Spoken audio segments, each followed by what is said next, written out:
It was a moment that completely shattered my world. I had just finished my career's most successful deal when I walked into my sister Melissa's wedding reception, champagne in hand. I was excited to celebrate the day, until my father's voice rang out over the microphone, sending my heart plummeting to my stomach. I'd been helping my parents for years, covering their mortgage, managing bills, and ensuring their home stayed in one piece. But here I was, watching my father announce that they were giving the house I'd paid for, the house I thought would one day be mine, to Melissa as her wedding gift. It was supposed to be a joyous day, but everything changed in that instant. I froze. The champagne nearly slipped from my hand as the shock took over. For a moment, I couldn't breathe, couldn't move. The very foundation I'd worked so hard to build, the sacrifices I'd made, had just crumbled in front of me. My family had done something so deep and personal, something that didn't just affect me financially, but emotionally as well. They had taken the one thing I thought was mine and given it away without so much as a conversation. How did this happen? How could my own family do this to me after everything I had done for them? This wasn't just about a house. It was about trust, about respect, about the very foundation of what I thought my relationship with my parents and sister was built on. I didn't know then.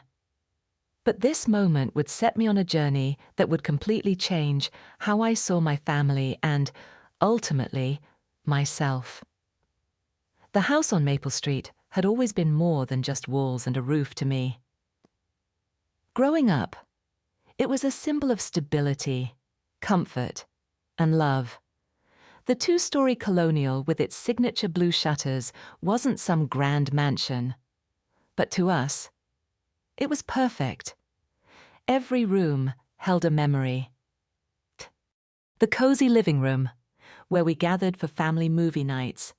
The backyard, where we spent hours grilling and laughing during summer barbecues. It was the home that shaped my childhood. My parents worked hard for what they had. Dad, a diligent accountant at a mid-sized firm, and Mom, a compassionate third-grade teacher at the local elementary school. They weren't wealthy, but they made sure we had the essentials: a roof over our heads, meals on the table, and a sense of security that most families can only dream of. But there was something that always seemed off, something I noticed as I got older. While the house on Maple Street was a constant in my life, my relationship with my parents and my role in the family wasn't so clear-cut. From an early age, I could sense a difference in how my sister Melissa and I were treated. The subtle inequalities started with small things, like my birthday party when I turned 10. My mum scaled back my sleepover request to just 2 friends because, as she said, parties are expensive. Yet, 3 months later, Melissa's 5th birthday was a lavish affair, complete with a rented bounce house, a face painter, and 20 classmates. It was clear, even then, that something wasn't right. As we grew up, the gap between us only widened. I remember when I needed braces at 16. My parents told me to wait another year so the insurance would cover more of the cost. But Melissa, she got hers right away. For my sweet 16, I had to make do with driving lessons, while she received a reliable Honda Civic as a gift. The explanations were always the same. Your sister needs more support than you do. You're independent enough to take care of yourself. That's when I began to see the pattern. They had a different expectation of me, one where I was expected to be self-sufficient. My independence wasn't something they celebrated. It was something they took for granted. I didn't get help, and as a result, I learned to work for everything I had. By the time I hit high school, I had taken on a part-time job, babysitting for extra cash.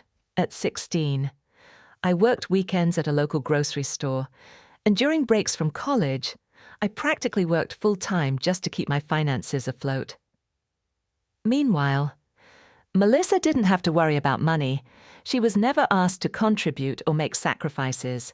She simply lived her life, moving from one job to the next with no real concern for the financial reality we faced at home.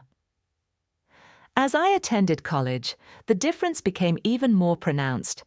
I worked hard to secure a partial scholarship and paid for the rest of my tuition by juggling multiple part-time jobs. My parents contributed what they could, about $1,500 a semester. Melissa, however, was sent off to a private liberal arts college, with her entire tuition paid for by Mom and Dad. They justified it by saying she wouldn't manage with loans like you can. Despite the financial disparities, I didn't let it get to me. I loved my family, and I accepted that this was simply the dynamic we had. I channeled my energy into building my own future, majoring in business with a focus on real estate. But little did I know, this dynamic would become the very reason for the storm that was about to hit. As much as I tried to ignore it, the differences between Melissa and me weren't just in the material things, they ran much deeper. It wasn't just about who got the bigger birthday parties or the better gifts, it was the way our parents saw us. They were always so quick to shower Melissa with attention and support, while I was expected to just figure it out. By the time I reached college, I was already deeply aware of this growing divide, though I never fully confronted it. Instead, I buried myself in work, in my studies, and in building a future that was all mine. After all, I had learned from an early age that no one was going to hand me anything. If I wanted something, I had to earn it myself. But while I worked to make something of myself, Melissa's life couldn't have been more different. It wasn't just that she didn't have to struggle, it was that she didn't have to care about struggling. My parents kept her safe from the harsh realities of adulthood. Every time she faced a financial issue, they swooped in. If she didn't have enough for rent, they paid the difference. If she went through a rough patch between jobs, they made sure she didn't have to worry about how to pay for anything. I can't tell you how many times I would show up to visit and find my parents paying her phone bill or covering a car repair. Meanwhile, I was barely scraping by, with my parents offering little more than an occasional meal when I stopped by. At first, I tried to brush it off, to tell myself that Melissa was just different. Maybe she needed more help than I did. I told myself. But the resentment started to build slowly, silently, under the surface. I would work my butt off to cover rent, bills, and tuition, while Melissa drifted from one job to another, casually attending yoga retreats, taking spontaneous trips, and spending weekends brunching at fancy places. It was as though she was living in a different world, a world where consequences didn't exist and everything just worked out. What made it worse was that I was the one keeping the family afloat financially. I didn't complain about it. I didn't ask for praise. But after a while, I started to wonder, why wasn't anyone else helping out? Why was it always me? Was I the only one who saw the sacrifices my parents were making for Melissa, and the fact that I was shouldering the burden of their financial struggles? This dynamic had been my reality for years. But the deeper I got into my career, the clearer it became that I wasn't just working for myself. I was working to cover the gaps in my family's finances, which felt both like an obligation and an act of love. I thought if I just kept doing what I was doing, one day it would all pay off.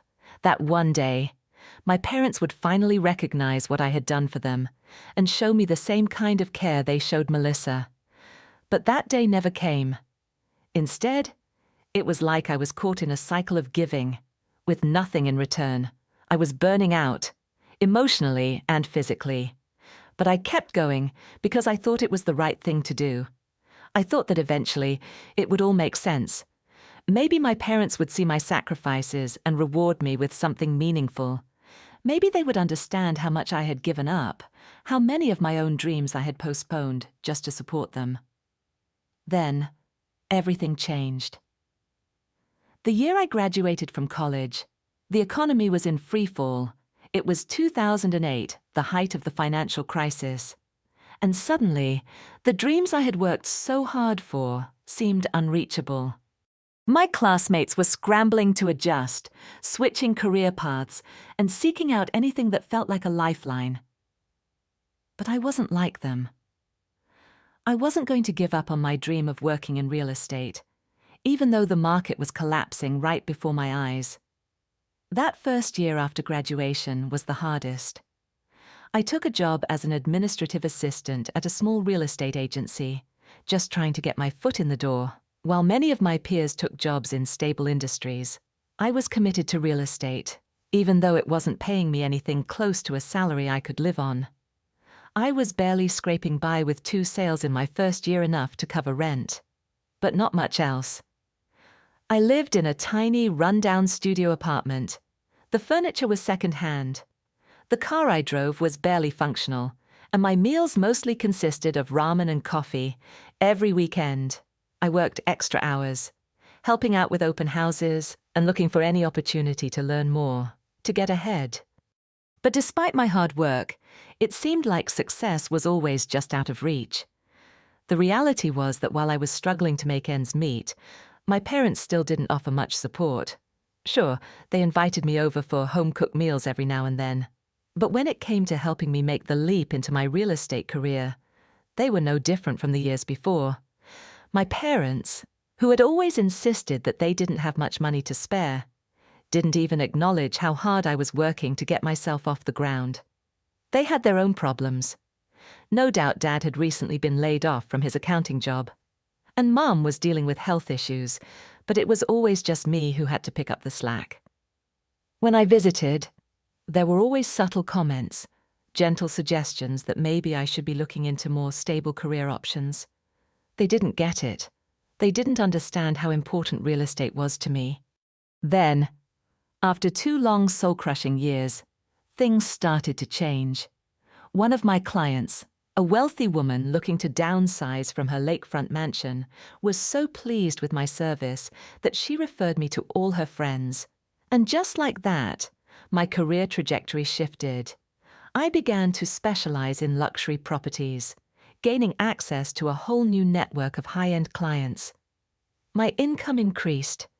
My reputation grew.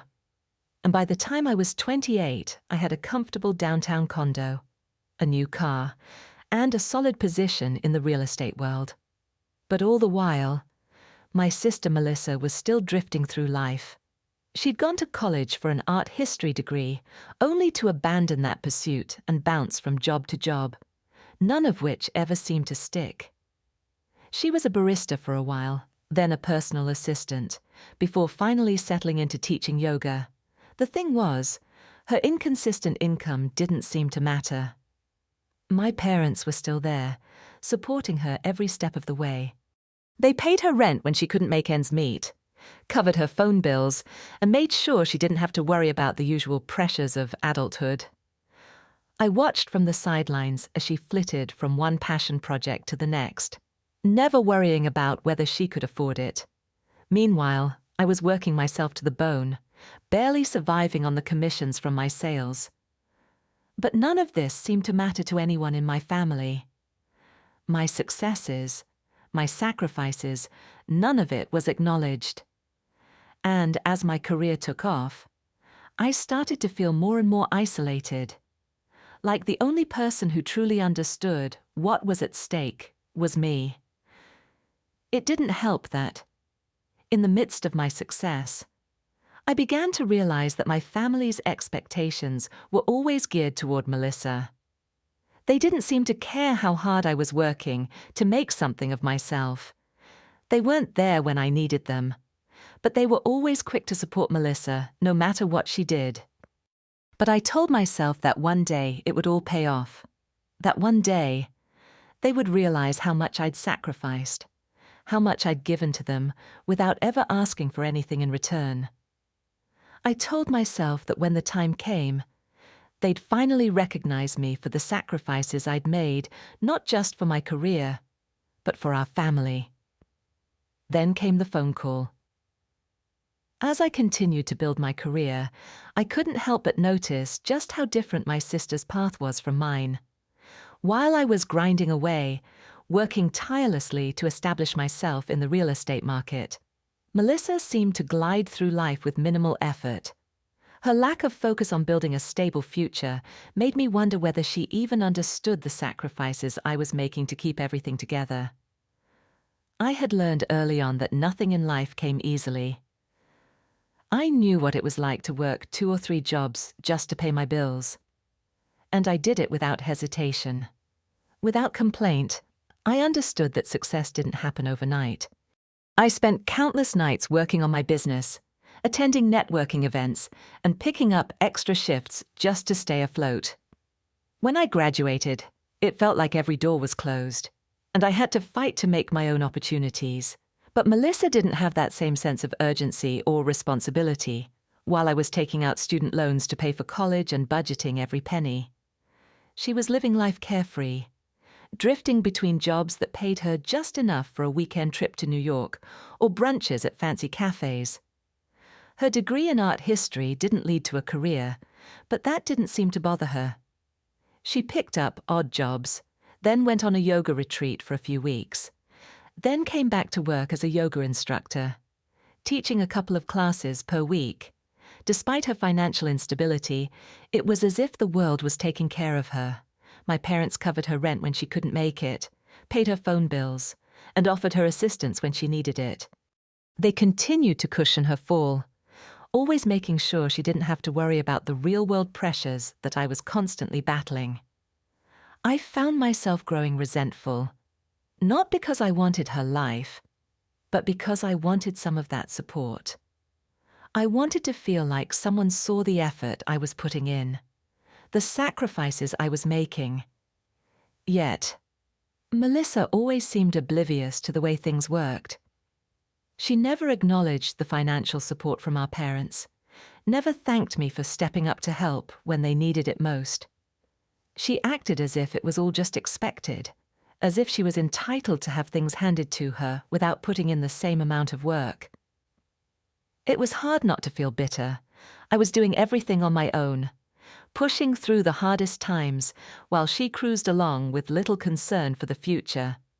But as much as I tried to distance myself emotionally, I couldn't help but feel the weight of it all.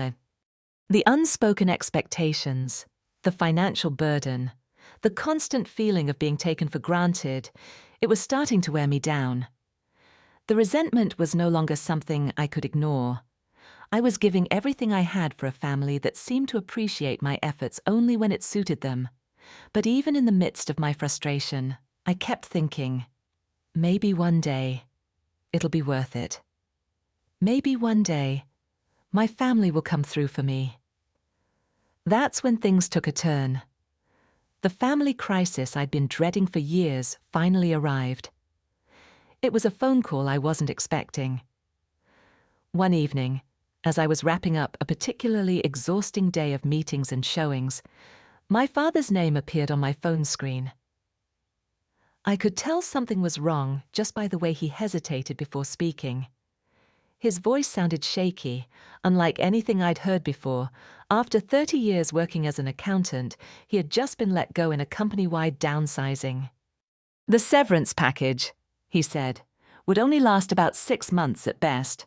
To make matters worse, my mom had recently been diagnosed with rheumatoid arthritis, which would require ongoing, expensive treatments. They were struggling. They had never openly shared the extent of their financial troubles before, but now it was impossible to hide. I could hear the stress in my father's voice, and despite the reassurance he tried to offer, I knew things were much worse than he was letting on. The reality hit me all at once. My parents, the people who had always seemed to have everything under control, were now in financial trouble, and they were turning to me. I spent the next few days thinking about what I could do to help. I had always been the one to pick up the slack in the family, the one they could count on when times got tough. But this was different. This wasn't just about covering my own expenses. This was about saving their home, the house that I had poured so much into over the years. The home that, despite everything, I still believed would one day be mine. I made a decision. I called my parents and offered to cover their mortgage payments until they could get back on their feet. I would also help with their medical bills that weren't covered by insurance. It wasn't a small commitment. At that point, the monthly mortgage payments alone were nearly $2,500, and that didn't include property taxes, utilities, or other household expenses. But I didn't hesitate. I loved them, and I wanted to ensure they could stay in the home that meant so much to all of us. Their relief was immediate. It felt like the right thing to do, and for a while, it was. I knew that if I didn't step in, they might lose everything, and I couldn't let that happen. My parents, in their own way, were incredibly grateful. They reassured me over and over that they would eventually pay me back when things got better. "This is still your inheritance someday," my mom would say tearfully, always emphasizing that nothing would ever change.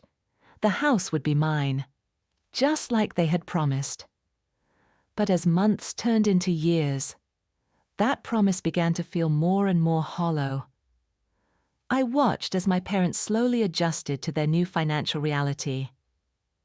Dad took on part-time consulting work, which wasn't bringing in much, and my mom cut back her teaching schedule. They weren't getting ahead, but they weren't falling behind either. They were managing. But what struck me most was how comfortable they had become with me picking up the financial slack. Meanwhile, Melissa remained untouched by any of this. She continued to float from one job to another, never taking on any responsibility. She would pop in for the occasional family dinner, but she wasn't there for the hard conversations or the decisions that affected all of us. I was the one who was always there, always making sure everything stayed afloat. And my parents, well, they were fine with it. They didn't seem to see it as anything out of the ordinary. I had become the safety net. And yet, the more I gave, the more they seemed to expect. The more I paid, the less it seemed to matter. I was starting to wonder, was I the only one who saw the writing on the wall? Was I the only one who understood how much I was sacrificing to keep the family standing? And then came the turning point. My parents' financial situation was about to take another dramatic shift, and this time, it was going to involve more than just money. Things started to change in ways I hadn't anticipated. The signs were subtle, at first little things here and there, that didn't quite add up. But then, my parents started acting differently. Betrayal. The shift in their behavior came when Melissa met Brandon, the son of a wealthy family that owned a chain of car dealerships across the Midwest. The whirlwind romance between the two was fast, and it was clear from the start that my parents were thrilled. They were drawn to Brandon's polished image and the potential it offered, not just to Melissa, but to the family as a whole. They started making plans around the wedding, with an enthusiasm that seemed almost misplaced. I had seen my parents plan my sister's engagement party with a level of energy and attention that made me uneasy. It was held at a country club, a venue I had never imagined we would step foot in, let alone host an event there. Guests, many of whom I'd never met, were talking about their summer homes, European vacations, and all the luxury that came with their connections. I arrived alone, feeling like an outsider, despite all my professional accomplishments. The space felt foreign to me, and as I looked around, I realized just how much I didn't fit in with the world they were now embracing. At that party, my mother mentioned something in passing. She spoke to a group of women about the wedding gift they were planning to give Melissa. "It's going to be perfect," she said, her face alight with excitement, something they can really build their future on. But when I asked her about it later, she brushed me off quickly. "Oh, just some ideas we're considering," she said with a forced smile, It was clear she didn't want to talk about it. She changed the subject before I could ask any more questions, but the unease was building in my chest. Then, a few weeks later, it happened. My father called me and asked me if I could increase the amount I had been contributing to their finances. The roof needed repairs. He said, "We have a contractor coming to give us an estimate, but we need to take care of it before winter," he explained. I agreed without thinking, transferring another $2,000 to their account.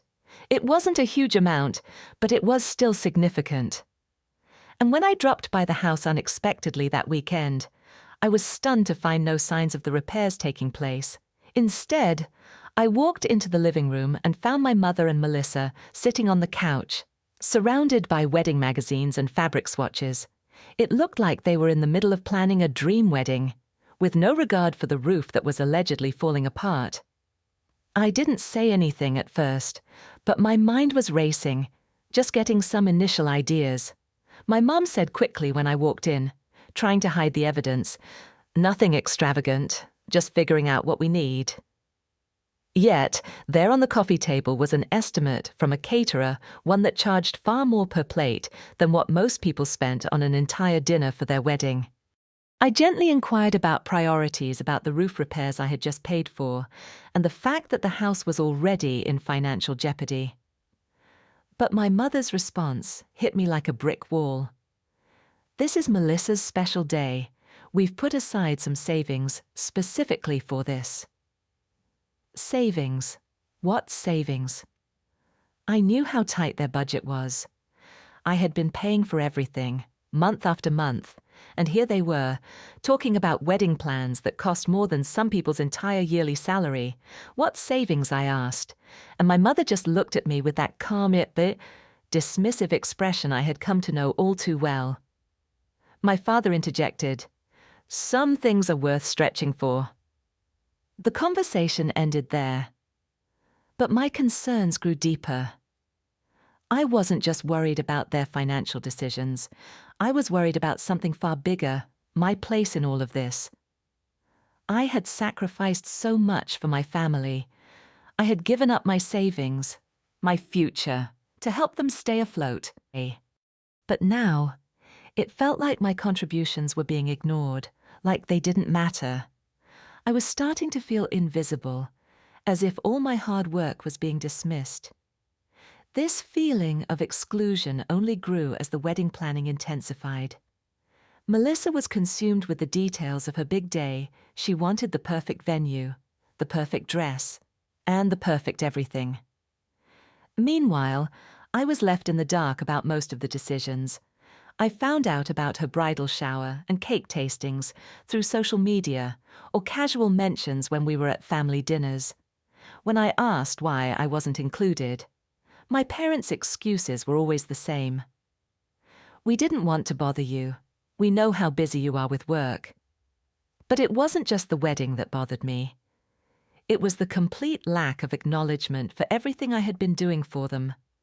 I had been helping them financially for 5 years, covering their mortgage, paying for repairs, medical bills, and yet none of it seemed to matter. I was supposed to be part of the family, but it felt like I was nothing more than a source of financial support. And it wasn't just the wedding. It was everything. The house that had been the center of my childhood, the place that I had worked so hard to maintain and keep in good condition, was being transformed into something that I no longer recognized. And I wasn't even consulted about it. I started to feel like a stranger in my own family. And the worst part, Melissa didn't even seem to notice. The day of Melissa's wedding was one of the most surreal and painful experiences of my life. On the surface, everything looked perfect. The weather was beautiful. The historic Palmer House Hotel in downtown Chicago had been transformed into a fairy tale venue, and Melissa looked stunning in her designer gown. There was a palpable sense of excitement in the air as the ceremony began. It was supposed to be a celebration of love and new beginnings, but all I could think about was the deep sense of betrayal that had been gnawing at me for weeks. As a bridesmaid, I had been there since the early morning, helping Melissa with hair and makeup, running errands for last-minute preparations, and smoothing out the emotional outbursts over small details. The champagne wasn't chilled properly. The florist had used cream instead of ivory roses. Every little thing seemed to send her into a tizzy. I didn't say anything. Of course, I smiled and reassured her, just as I had for every family event, all while the sting of what was happening behind the scenes festered inside me. By the time the ceremony started, I had already calculated the approximate cost of each extravagance surrounding us, the flowers, the catering, the venue. All of it cost more than what I had spent on my first car. I was angry, but I knew I couldn't show it. I had to play the part of the happy, supportive sister, even though inside I felt like my world was collapsing. As the ceremony wrapped up and the reception began, I did my best to maintain composure. I smiled for the photographers, exchanged pleasantries with the guests, and even offered a toast. But my heart wasn't in it. I couldn't stop thinking about the house, the home I had worked so hard to maintain, which I had paid for month after month, year after year, the home that my parents had promised would one day be mine. I thought back to the countless weekends I spent repairing it, painting rooms, fixing leaky faucets, and covering the mortgage, all in the belief that it was an investment in my future. And now, just like that, it was gone, given away without so much as a conversation. I tried to push the thoughts aside, but they kept creeping back in. When the dancing began and the room began to fill with laughter and celebration, I quietly gathered my things. I didn't want to be there anymore. The pain of knowing what my family had done, what they had decided without me, was too much to bear. I slipped out of the reception through a side entrance, my heart heavy with grief and anger. Instead of heading home, I drove directly to my parents' house. Or, as I was about to realize, what would soon be my sister's house. I parked in the driveway, staring at the home that had once represented everything I loved and believed in. It loomed in front of me, each window, each brick, a reminder of the sacrifices I had made to keep it standing. A few hours later, Melissa and Brandon returned to the house after the wedding, still in their formal attire. Their faces shifted from surprise to weariness when they saw my car. I stepped out of my car, my heart pounding. As they approached the door, I could already feel the tension building. When my father opened the door, I didn't say anything at first. I just stood there, trying to gather my thoughts. "We need to talk," I said simply. They invited me inside, though I could tell they weren't expecting a confrontation. In the living room, surrounded by the wedding decorations. I finally asked the question that had been eating away at me for days. How could you give away the house I've been paying for without even discussing it with me? My voice was steady, but inside, I was shaking. My father avoided my gaze. He seemed uncomfortable, as if he couldn't find the words. "It's our house." "Heather," he said finally, "we've appreciated everything you've done for us, but at the end of the day, it's our name on the deed." It was the first time I had heard him say that, the first time he made it clear that none of my contributions mattered, not the thousands of dollars I had spent on the house over the years, not the countless hours I had put into repairs, or the sacrifices I had made to keep it all running. "You're the one who always said this house would be mine," I shot back. "You said I was investing in my future inheritance," but my father just shook his head, his expression almost dismissive. "Plans change." "Heather," he said with a sigh. "Melissa and Brandon need stability. They can't afford something comparable in this neighborhood on their own." And then it hit me. It was all about Melissa. Always had been. Everything I had done, all the money I had invested, had been for nothing, in their eyes. It had always been about providing for her, making sure she had everything she needed to start her life. Meanwhile, I was the one who was independent, the one who didn't need anything from them. My mother's response was no better. "You've got your condo, your career," she said, her voice cold. "Melissa needs this more than you do." I felt a surge of anger, but I kept my voice calm. "I've put my own goals on hold to help you," I replied, my words clipped. "I've been putting everything I have into this family. And now you're just giving it all away to her, without even asking me if that's okay." The conversation continued, but every word, every justification from my parents made it harder to breathe. This was no longer about the house. It was about trust, about respect, and about the deep, painful realization that I had been taken for granted all these years. I stood up, gathering my things. I couldn't take it anymore. "I won't be supporting anyone in this family anymore," I said firmly, before walking out the door.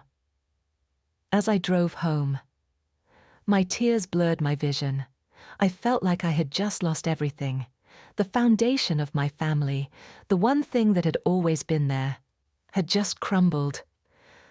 After that night, things between my parents and me became strained, to say the least. The weight of what had happened hit me hard in the days that followed. I couldn't stop replaying the conversation. The way they dismissed my years of sacrifice, the way they expected everything to go back to normal. It became crystal clear to me that this wasn't just about the house or the money. It was about something deeper, about respect, boundaries, and the acknowledgement of the effort I had poured into this family for so long. For the first time in my life, I realized that I needed to step back. I needed to set boundaries, something I had always struggled with. For years, I had been the dependable one, the one everyone could count on. But in doing so, I had allowed myself to be taken advantage of, to be used as the family's financial crutch. And now, after everything, I knew I couldn't keep doing this. I had to take control of my life, and that meant cutting ties, at least temporarily, with the toxic patterns that had taken hold. I thought long and hard about how to approach my parents. I knew I had to be firm, clear, and direct. No more vague promises or wishful thinking. They needed to understand that I was no longer willing to sacrifice my own future for theirs. I wasn't angry anymore, not in the way I had been that night. But I was determined. And more than that, I was scared. Scared of what would happen if I didn't set those boundaries now. I took the first step by drafting an email to my parents. It was calm, but firm. I laid out every financial contribution I had made to their household over the years: mortgage payments, property taxes, repairs, medical bills. I explained how the house had been presented to me as part of my inheritance, the promises that had been made to me along the way. I made it clear that I no longer wanted to be the one to carry the burden. I told them that, from that point forward, I would be cutting off all financial support. No more payments, no more covering bills. It wasn't because I didn't love them. It was because I needed to take care of myself. When I hit send, a part of me felt relieved, but another part was consumed with anxiety. What would they say? Would they be understanding? Would this create a permanent rift between us? Within hours, I received a response from my mum. It was long, full of emotions, defenses, and justifications. She spoke about the hardships they had faced, about how much they had sacrificed for me over the years. She said that I was being selfish, that I was abandoning my family when they needed me most. There was a clear undertone of guilt, trying to make me feel as though I owed them more than I'd already given. My father's response was much shorter. He was disappointed, hurt. He said I was being transactional, that I was too focused on money and not enough on family. His words stung, but I understood them. He didn't want to face the truth that the family dynamic had been unhealthy for so long. It was easier to blame me for the fallout than to accept the responsibility for their part in the mess. I didn't respond to the emails immediately. I needed space to process, to think about what I wanted from this relationship moving forward. For the first time in years, I allowed myself the distance I needed to breathe, to let go of the suffocating grip my family had on my life. Weeks went by, and the calls continued. My parents left messages, but I didn't pick up. Melissa sent a few texts, asking if we could talk, but I didn't respond. I knew I had to stay firm in my decision, no matter how hard it was. The silence between us was deafening, but I knew it was necessary. During this time, I threw myself into work. It became my sanctuary. Real estate had always been my passion, but now it was my lifeline. Every deal, every sale, every meeting was a distraction from the pain of what I had just gone through. The adrenaline of success was the only thing that kept me going. And with each new listing, each new property, I found myself gaining more confidence in my ability to stand on my own. As the weeks turned into months, I started to rebuild my life. I focused on strengthening friendships I had neglected for years. I went to therapy to unpack the weight of my family dynamics and the deep emotional toll they had taken on me. I learned how to set healthier boundaries in my personal relationships. And I realized that it wasn't selfish to put myself first. It was essential for my well-being. Eventually, my parents reached out again. This time, it was my father, calling from a private number. He didn't leave a voicemail, but I knew it was him. I let it ring out. My heart wavered, but I stood firm. I wasn't ready to open that door again. Not yet. I wasn't sure what the future held for my family, or if we would ever be able to repair the damage done. But one thing was clear: I had taken control of my life, and I wasn't going to let anyone take that away from me again. I had learned the hard way that love and loyalty don't come with a price tag, and I wasn't going to keep paying for a family dynamic that didn't work. The fallout from my decision to cut ties with my parents was swift and widespread. The silence between us was deafening. But it wasn't just the silence, it was the judgments, the whispers, and the guilt that began to creep in from other family members. My parents had shared their version of events with everyone, painting me as the villain who had turned my back on family when they needed me most. Suddenly, relatives I hadn't spoken to in years were reaching out, questioning my actions, reminding me of my supposed duty to support my parents.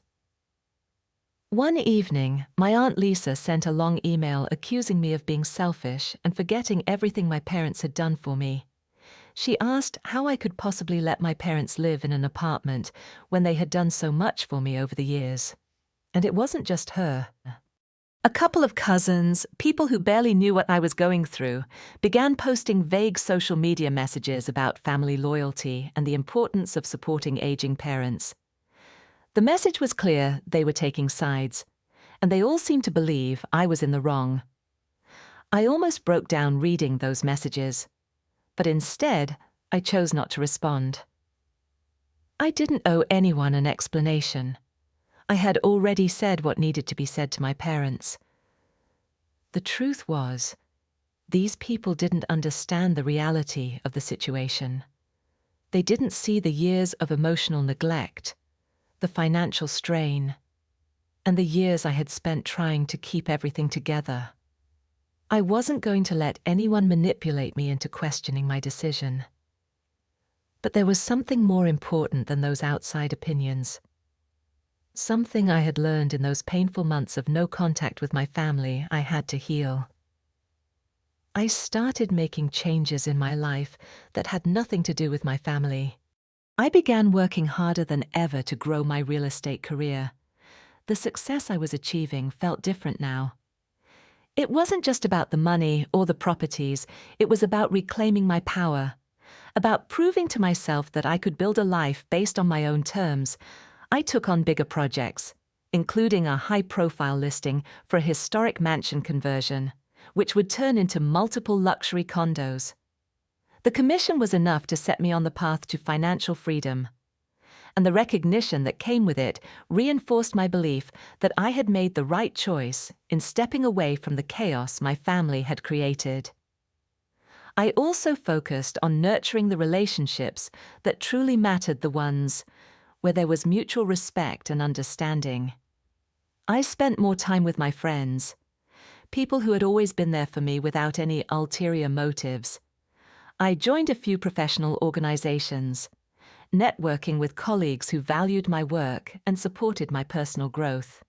For the first time in years, I felt like I was part of something that was mine alone.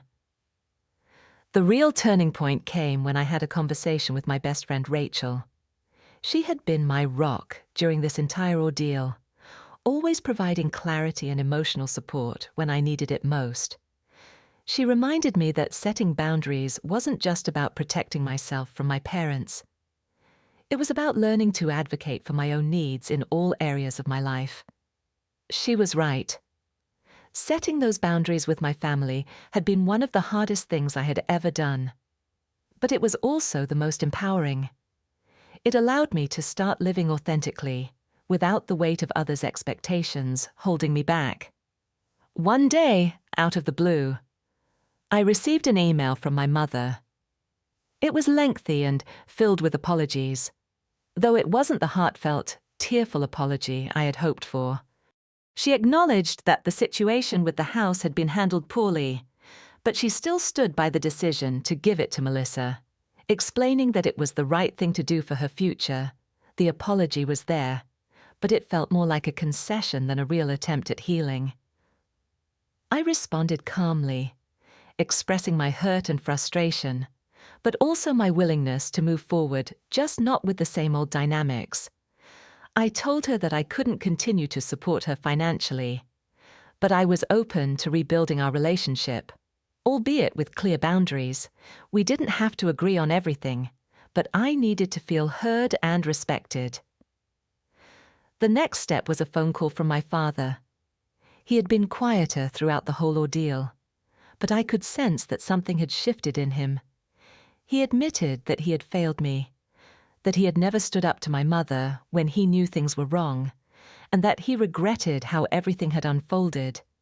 He apologized, not just for the house, but for the years of favoritism, for not valuing me the way I deserved. The sincerity in his voice caught me off guard. For the first time, I felt like my father truly understood the damage that had been done over time. I began to allow them back into my life, but it was on my terms. We had lunch once a month, always in a neutral setting. And I made sure the conversation stayed focused on rebuilding trust, not on old wounds or unresolved issues. Slowly, we started to develop a new relationship, one built on honesty and mutual respect rather than obligation. But as much as I had worked to repair my relationship with my parents, my relationship with Melissa remained strained. We exchanged a few polite messages, but the connection was gone. She never fully acknowledged the hurt she had caused me, nor did she show any real understanding of the financial burden I had carried for years. She continued to live her life without any sense of accountability, and it became clear that our paths were no longer aligned. Eventually, I received an email from my mother that showed some real growth. She expressed regret for the way she had always prioritized Melissa, admitting that her actions had created a rift between us that was hard to repair. She asked if we could attend family therapy together. It wasn't a perfect resolution, but it was a step toward healing. After some reflection, I agreed to give it a try. The first therapy session was surprisingly productive.